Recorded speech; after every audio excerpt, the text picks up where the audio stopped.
Is it usually this violent? It is? Oh, okay, great. Hi, I'm John Krasinski, and I am here at BuzzFeed, and I'm going to attempt to answer your questions with these puppies. I do have a dog of my own. Her name's Bee, and she's about 1.5 years, and she's fantastic. And I hope she doesn't get usurped today by one of these puppies. She won't. She's top dog. I feel like I'm going to prom or something. It's like, all right, guys, it's time. Oh, you can hear the groans in the darkness of the like, oh my God. Oh, it comes in hot. Oh my God. Hi. Hi. Hi. How you doing? Hi. How you doing? I know, it's busy. It's busy. Oh my gosh, how you doing? How are you doing? When did he arrive? She? Oh my God. Hi. Oh, bye. No, that's my hand. Oh my God. Just remembered I forgot about puppy teeth. That's fun. The idea came from my kids. I wanted to always make a movie for my kids, and I would just stand in doorways watching my 2 girls go into this magical world that as parents we're not allowed into. And I just thought that would make a really good movie, and then the pandemic hit and I saw their light went out. And they started imagining fewer and fewer games, and they started to let the real world in and said, are we gonna be okay? And I said, you know what? I should write a movie about how that magical world that you created, you can always go back to. What's your name? Yeah. What's that? You'd redo the last question. So judgy. This is an if, guys. This is not here. This is just in my head. Both my kids' imaginary friends made it into the movie. The pink alligator is one of my daughter's imaginary friends. She created it to live under the bed to protect her from any bad guys that came. It's so logical, it's bizarre. And then my other daughter created the flaming marshmallow because she's an unbelievably empathetic person who we were making s'mores one day. And her marshmallow burst into flames, and she was so upset and destroyed by it that I said, oh no, that's just what he does. He lights himself on fire and he comes back. And she went, really? And that became her if. Are you and I best friends? Are you coming home? Are you coming home? Just tell me. What is it? Oh, I will get in trouble. Oh boy. Interview over. I auditioned for Captain America, and I don't know if you know, but I didn't get it. A friend of mine, Chris Evans, got it, and I remember being really, really excited and really, really nervous, and then all my nerves went away when Chris walked by the doorway, and he looked the way he looked, and I looked the way I looked. And I went, yep, nope, let's just not do this. We should just give it to someone else. Did you get to try on the suit at all? I did. I was halfway through the suit when Chris walked by, and so it was just upper body versus upper body, and we're similar, but different. And so I just thought, you know what, we have to go through with this charade, and we did. But it was really exciting to actually do it. We did like a scene, and there was some spaceship that I was on, and it was pretty great.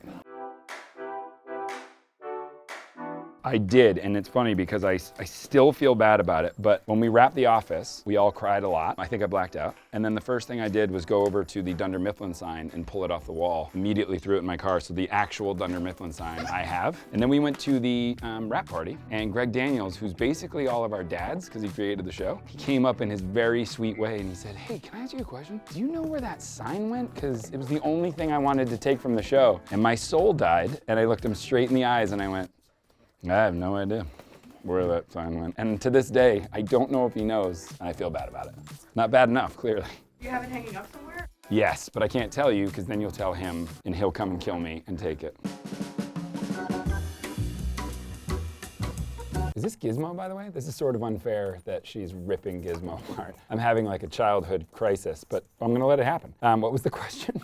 It's very hard to do a movie with visual effects and practical, but I think ignorance is bliss. That's kind of how I go about directing. I try not to have too much planned out. I just go into it. And so I thought it would be really easy to shoot a movie completely practically, which I love doing, and then add vis effects later. But the truth is, you basically are making 2 movies. You make a movie with the actors, and then you make a whole nother movie with these incredible, colorful, beautiful creatures. Hi, those are my socks. They look like a toy, but oh my goodness, oh my goodness.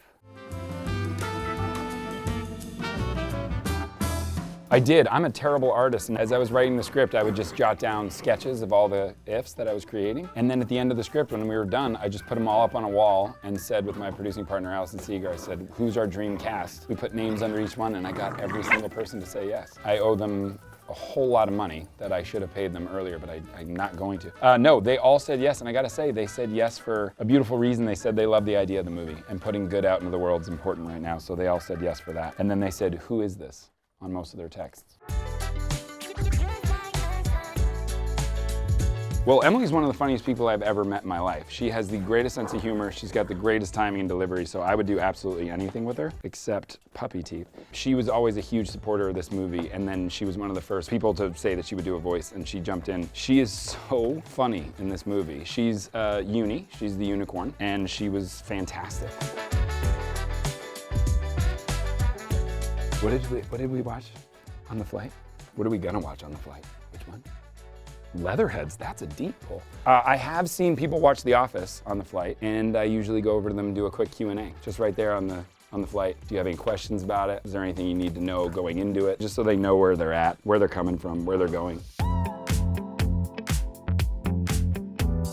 He is one of the greatest human beings ever. I wrote the part for him because I just kept having his voice in my head while I was writing. And the truth is I wasn't sure he was gonna say yes. So him saying yes was a big deal. And then when he came to record for the first time, I just thought hilarity will ensue because we haven't seen each other in a really long time. And instead, it started with him coming in, gentlemen, to bed. Perfect. Oh, thank you for listening. And he came in and he gave me the greatest brother speech. He immediately gave me a hug, looked me straight in the eyes and said how proud he was of me, that he loved the script, and that ever since The Office, seeing me go on and write and direct has been really moving for him. So I wept for a good 30 minutes before we started the ADR session. And then, hi, you want a little? There you go. That's right. It looked like I was snapping your neck, but it was actually love. And then he jumped right into that character so fast. He is that character. We should all get hugs from Al, Blue, or Steve. Honestly, with Steve, it's like the tiniest things. It's the way he giggles before he says a line, or if he breathes in funny. It was exactly like the same on The Office. I think the funniest things Steve does on The Office is when he gets emotional. And so those like deep breaths and like, yeah, it's like choking stuff. That is I could not finish a scene, and if you go online, there's evidence of that I was never professional when he was doing those emotional scenes. Oh, yeah, okay. It's all right, I'll protect you. I'm just thinking about what to call you so that when I bring you home to the girls, and I'll have a story. What is it? Snowball's sort of, no, we can do better than that. These guys love It's Complicated. That's the demo right here. It's Complicated was one of the craziest experiences because I got to work with such heroes of mine. The story I definitely remember the most is, yep, okay, I'll tell another one. One of the ones the story I remember the most is in the bathroom scene. Sure, those are yours now. When Alec Baldwin, he called it shotgunning in my mouth when he blows smoke in my mouth. That was not planned, that was an improv, and so he grabbed me by my head, and he is extremely powerful, and he pulled me close to him and did the shotgun, and you can see that I am breaking. I am doing everything I can not to laugh. It was one of the funniest improvs of all time, and I'm just glad I didn't ruin the take. This is my favorite behind the scenes memory. Maybe Snowflake. No, I'm kidding, that's even worse. God. Oh, excuse me. Okay, hey. He's just trying to, no, he's not, actually. I can't defend him. He's making mistakes. She's embarrassed by all of you, by the way. She is like, please, just take me away from them. They're so dramatic. Yeah. I've been a big fan of Ryan's forever. I remember seeing not only him, but the way he was funny. I'd never seen anything like it. He's got a huge heart, and in this movie you'll see that. And Kaylee is, I think, from another planet. She is so special. The second she walked in the room, I knew she was the part. And the scariest thing about writing a movie like this is it's ambitious and it can go wrong 150 different ways. But the number one way it can go wrong is if you don't find a girl who can deliver like that. And it's not even a performance, it's a magic trick. She brings you into this movie and she's the reason the movie works. So she's magic. Free Guy, I think I recorded into an iPhone, so it was probably my best work. And then getting to work with him on set. Yeah, I mean, again, it's that thing of wow, you're gonna be enormous, by the way. You're gonna be huge. So getting to work with him in real life, you get to see, listen, he's a creative force, so you can see why Free Guy was so special because it all comes from his brain, and on this one, he was nice enough to come into my brain. Let me in on this. If we're gonna do it, let's do it. Is it usually this violent? It is? Oh. Yeah. Okay, great.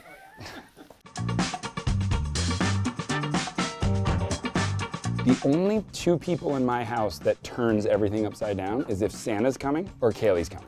Those are the two most important things that can come. Okay, let's pause the best and messy one. You mean that? No, you're gonna wanna zoom in on that. Can we get a two-shot? I would have told you I was the worst person to direct a genre movie because I didn't know that much about horror movies. Ooh, and there's eating. Everybody look. Guys, don't get frustrated. That's what they do. I had never seen a lot of horror movies before I directed, and then I watched a lot of horror movies to prepare for it, and I think probably iTunes thought I was in a dark place in my life, because it was just like 150 super dark movies. On this one too, I think you just do what you love, and the story you fall in love with. It's hard to make a kid's movie, but you just go into it, and it's that thing, if you have the right people and everybody believes in it, you can kind of do anything. So I try not to think about pre-plan, you know what I mean? You hear a story or create a story and fall in love with it, and that's it. Oh man, so many. I guess it's not technically on the air, but Peaky Blinders. Wow, that show blew me away. The lead actor is pretty decent, so I like working with people like that. No, Peaky Blinders is so good, and they got to do so many fun things and twists and turns with those characters. I would totally do that. Yes, I called him Tommy when we had our first meeting, and he was like, what? And I was like, totally kidding, totally kidding. Those interview scenes where Kaylee and Ryan are interviewing all the ifs to place them with other kids. The best part was they were laughing so hard. Ryan was just amazing and so funny. And Kaylee kept saying she's sorry. And I said, not only should you not be sorry, but I'm gonna put that in the movie. And so there's a lot of scenes in the movie where she's just flat out laughing at Ryan, which is great. Listen, the whole movie's about joy, so might as well show it off. Gents? Okay, ready? Go. Yes. That one already knows fetch, that one already knows eat. Listen, the character of Jim, I think no matter what I do with my career, I'll always be most known for that, and that's the greatest honor. It was a special moment. That show gave me absolutely every opportunity, so it's more than a show. That's my family, so I would go visit that character, that family, any day. Good? Was it a good answer? That's a button. Can you say button? What's the actual date of Mother's Day? Because in the UK, they have a different one. It's very confusing. So I was like, US Mother's Day, let's not get this wrong. That was the last thing. Thank you, BuzzFeed, and thank you, Puppies. Well, if you want to visit the Puppies, they are all adoptable at North Shore Animal League America. I'm John Krasinski, and you can go see my new movie, If, which is out right now. How did we do? Good. We did good.